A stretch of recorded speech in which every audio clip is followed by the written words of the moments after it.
Hello, happy Tuesday. In this video, I'm going to give you an overview of the Read and Write for Google Chrome extension. Remember, Chrome extensions give you superpowers, but you need to be signed into your Google Chrome account. On a laptop, you're going to see your name here. On a Chromebook, you're going to go down to the bottom right and go add a person. And the Google Read and Write extension is this little purple puzzle. And what it allows you to do is it can help give you accessibility features anywhere on the web, as well as on your Google Docs and in your Google Slides. The first time you ever use it, you have to authorize it. Just follow the screen and authorize, and you should do that in your Google Docs first. Every student in K-12, at our board anyway, has this Google extension automatically installed. So if you're in your K-12 account, you're going to notice it's going to be here when you're signed in. If you're in your .ca, you'll have to go to the Google Chrome store in order to grab it from the YCDSB K-12 store. So nonetheless, I'm in my account. I have Google Read and Write. I'm going to go to any website. Most websites work with this, and I'm at on the CBC. And I'm going to click into an actual news article here to be able to use Google Read and Write for Google. And this is one of those necessary for some, good for all kind of extensions. So one of the great features about Google Read and Write is that it will allow you to have your text read to you.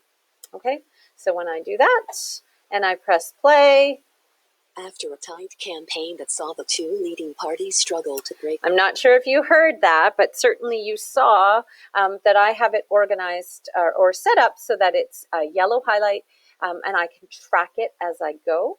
That's one of the best features about it for students who also need that extra support, especially if it's a dense text.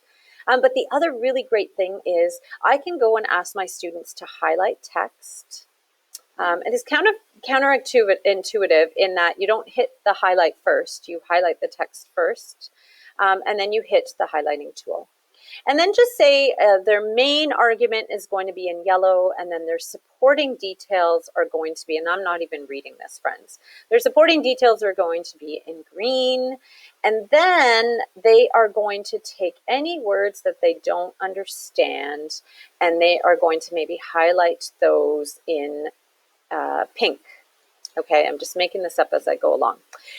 If I need to, I made a mistake, I can just highlight that again, and I can click this little swish button, which will clear my highlights, but I'm good. One of the best things about this is I can go collect highlights, and I can isolate the colors that I want to collect, and when I go OK, it creates a new Google document in my Google Drive, which is why you allowed it all of those permissions. It will give you a link, it will tell you which account you're in, and it will take all of your highlights and put it in a Google Docs. The kids will just have to rename their document with whatever it is that they were doing. Okay, but you can imagine, right? So then now you have all your highlighted text. You can have them do an explanation for each. This might be a good way to create an annotated bibliography. So that's one of my favorite features. I'm going to go back to the article. The other feature, so I know that my daughter, I'm going to clear all the highlights now so it's not distracting. Remember with the clear highlights tool, my daughter has trouble tracking as she reads. So when she reads in print, she needs to use her finger. But the great thing is you could use a screen mask to track with the computer so you stay on track. The other great feature about this, and I'm just going to click it again, is I can simplify my text. So right now, it doesn't look super cluttered, but there's a little bit, right? A little bit of clutter here as I go into this. And maybe I want to go back to the main CBC and go into something else that might have a little bit more, Maxime Bernier. So when I hit simplify page, I now have a text that doesn't have any of that other clutter around it. And that's really important for some kids who have ADHD or who get easily distracted. I love that feature for that. Okay, so I'm going to go back. The other feature that you might want to do is just say you want the students to listen to this, but they don't have time to do it now. Google Read and Write actually has a feature where it will save as an, you could hit Audio Maker, and it will save as an MP3.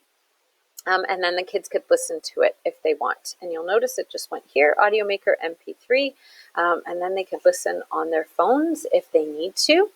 Another great feature is the talk and type. This is more for writing if you're going to do that. There's a screenshot reader. If this wasn't readable text, you could actually take a screenshot of an image that had text on it, and then Google will take you through the OCR. So as you can see, there are tons and tons of really great things.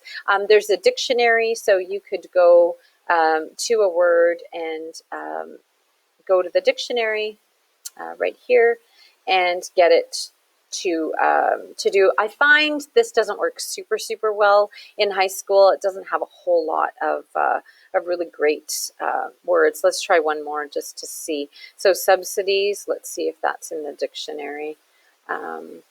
Yeah, so it's not super robust or comprehensive. This would be more for elementary school. Really simple kind of words. So that's not something that I ever use, to be honest with you.